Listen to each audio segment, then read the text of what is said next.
Hello student, welcome back to my channel commerce वाला easy learning पे आपका एक बार फिर से स्वागत है। आइए मैं आपके लिए कॉन्सेप्ट लेके आया हूं बैड डेब्ट का। आपने बहुत ही ये वर्ड सुने होंगे बट आप बहुत कंफ्यूज भी होते होंगे कि बैड डेब्ट की जनरल एंट्री कैसी की जाती है, क्या होते हैं बैड डेब्ट। तो मैं आपको थोड़ा सा इसके बारे में डिटेल बताता हूं बहुत ही इजीएस्ट वे में।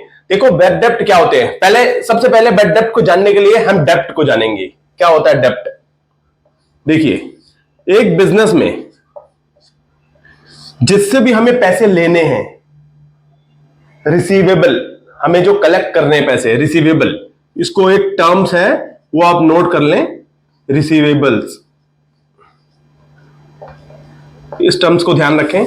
रिसीवेबल्स का मतलब होता है बिजनेस में जो इनवर्ड पैसे आने हैं किसी से, डेटर से, लेनदार से, हमें देने नहीं है, हमें लेने हैं।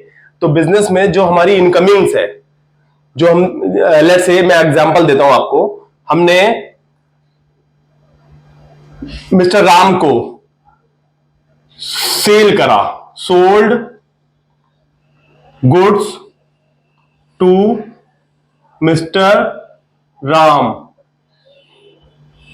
₹50,000 ऑन क्रेडिट। देखो मैंने एग्जांपल के रूप में एक एंट्री लिखी है जिससे आपको बहुत आसानी से समझ में आ जाएगा कि रिसीवेबल्स क्या होते हैं, डेप्ट क्या होते हैं, और फिर फाइनली जो हमारा मोटिव है बैड डेप्ट क्या होते हैं, क्या इंपैक्ट आता है बिजनेस में, और उसकी बुक्स ऑफ एंट्री में हम क्या एंट्री करेंगे, मैं आपको सब समझा दूंगा। बड़ा ध्यान से समझे।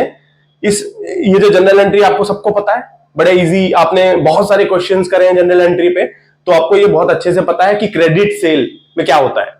देखो मैं आपको फिर से बताता हूं, जब हम क्रेडिट सेल करते हैं तो हम जिससे पैसे लेने हैं उसको डेबिट कर देते हैं। यहां पर जैसे मिस्टर राम है तो हम क्या करते हैं, राम अकाउंट डेबिट, कितने से? 50,000 से, क्योंकि उन्होंने पैसे नहीं दिए अभी। और दूसरा टू सेल्स अकाउंट, जब हमने माल बेचा। ठीक है, बहुत ही सिंपल है ये, वेरी इजी, यहां तक कोई दिक्कत नहीं आपको। देखिए जब हमने माल बेचा उधार पे, तो राम जिसको बेचा उसके अकाउंट को कर देंगे क्रेडिट, और सेल्स अकाउंट हमारा जो स्टॉक चला गया उसको कर देंगे क्रेडिट। ये आपने बहुत पहले से करे हुए हैं और आपको ये कॉन्सेप्ट में कोई दिक्कत नहीं है। ठीक है, अब मैं आपको बताता हूं, इसी टर्म्स पे आ जाते हैं एक बार रिसीवेबल पे। जो ये राम अकाउंट है वो हमारा रिसीवेबल है, हमें पैसे उससे लेने हैं ना भाई। जब तक आएंगे नहीं, रिसीवेबल का अकाउंट क्लियर नहीं होगा, पैसे जब आ जाएंगे तो राम का अकाउंट सेट ऑफ हो जाएगा, खत्म हो जाएगा, कैश आ जाएगा। लेकिन यहां पैसा नहीं आया अभी, ये हमारे लिए राम रिसीवेबल है। रिसीवेबल को ही डेप्ट बोलते हैं, हमारे लिए डेप्ट है, एक गुड डेप्ट। हम ये मान के चलते हैं जब तक रिसीवेबल है, गुड डेप्ट। क्या मतलब हुआ कि भाई हमने माल बेचा है, पैसा आ जाएगा, हमने माल बेचा और पैसा आ जाएगा, कोई दिक्कत नहीं है, हम उसको गुड डेप्ट ये ट्रीटमेंट्स करके रखते हैं। और इसी तरह से एक जनरल एंट्री पास करके डेबिट में राम के अकाउंट को रखते हैं अपने बुक्स में। ठीक है, अब थोड़ा सा इससे ऊपर चले। डेप्ट मैंने आपको समझा दी है, जो मैं आपको समझाना चाह रहा था डेप्ट से, फिर मैं बैड डेप्ट आपको बताऊंगा। ये गुड डेप्ट है। ठीक है, अब किसी कारणवश राम हैज बिकम इंसॉल्वेंट, दिवालिया हो गया। भाई उसकी संपत्ति इतनी नहीं है जितनी उसकी लायबिलिटी है, उसकी संपत्ति इतनी नहीं है जितनी उसकी लायबिलिटी हो गई। उसको बाहर इतने पैसे देने हैं, उसकी एसेट भी बेच करके नहीं चुका सकता। वहां पर वो दिवालिया अगर घोषित हो गया, किसी भी कोई भी कंडीशन हो, इंसॉल्वेंट हो गया। अगर if Ram Ram has become, let's say example, Ram has become insolvent, हमें पता चल गया कि भाई राम ना इंसॉल्वेंट हो गया। अब उसकी जो प्रॉपर्टी है उसमें से बेच बूझ के जो भी पैसा मिलेगा वो हमें सेल ऑफ करके देगा, या जैसे भी सेटलमेंट करेगा। लेट्स से हमें 30,000 रुपए उससे सेटलमेंट में ₹30,000 रिसीव्ड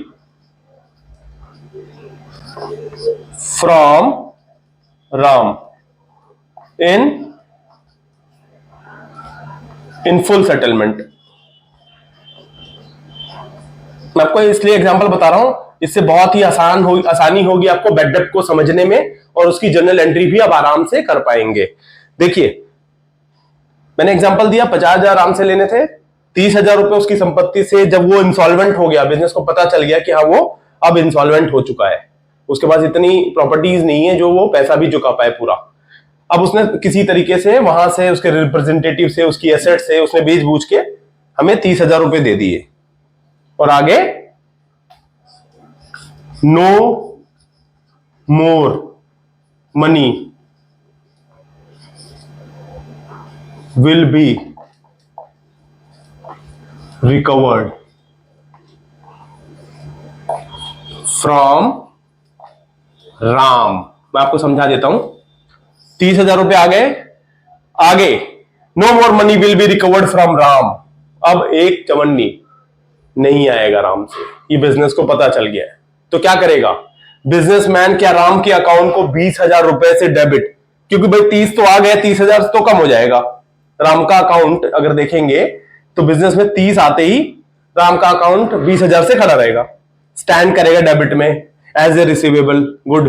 लेकिन जब हमें पता लग गया है अब उससे कोई पैसा नहीं आना, nothing will be recovered from Ram, तो इसका मतलब ये 20,000 रुपए, ये 20,000 रुपए बैड डेप्ट बन चुके हैं। बैड डेप्ट कितना अमाउंट बन गया, 20,000 रुपए। तो ये कंपनी के लिए बैड डेप्ट एक लॉस है, एक परमानेंट, मतलब नॉन रिकवरेबल एक लॉस है।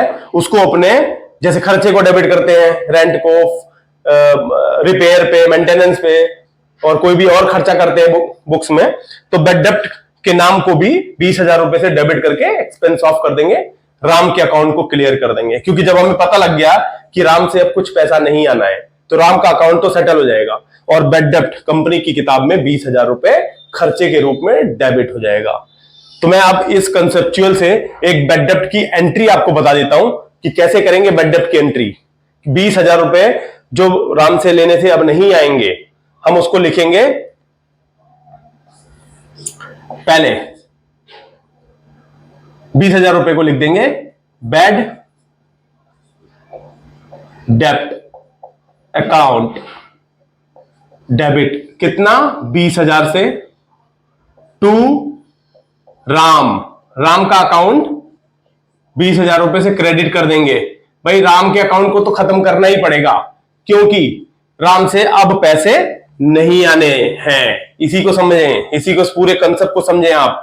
सेल करी, रिसीवेबल बना, गुड हुआ, 30,000 आया, 20,000 नहीं आया, तो 20,000 जो नहीं आया वो हो गया बैड डेप्ट, वो नुकसान है, वो लॉस है।